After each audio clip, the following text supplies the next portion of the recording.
10 বছর এইভাবেই বাংলার যুবকদের সঙ্গে যুবতীদের সঙ্গে বাংলার মুখ্যমন্ত্রী তাদের জীবন নিয়ে জুয়া খেলেছেন। আজ তারা কোথায় যাবে?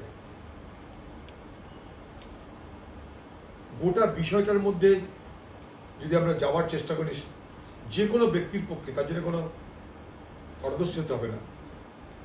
সবকিছুর মূলে যে কারণটা তাহলে দুর্নীতি দুর্নীতি দুর্নীতি। যদি দুর্নীতি না থাকতো তাহলে 26,000 তারাকে যোগ্যকে অযোগ্য সেটা পরের কথা, তাদের জীবনটা এরকম দুর্বিষহ হয়ে যেত না। আমার আপনার ট্যাক্সের টাকা নিয়ে হাইকোর্ট সুপ্রিম কোর্টে লক্ষ লক্ষ কোটি কোটি টাকা খরচ করে যাচ্ছে। নিজেকে তিনি বলেন আমি ব্রাহ্মণের কন্যা।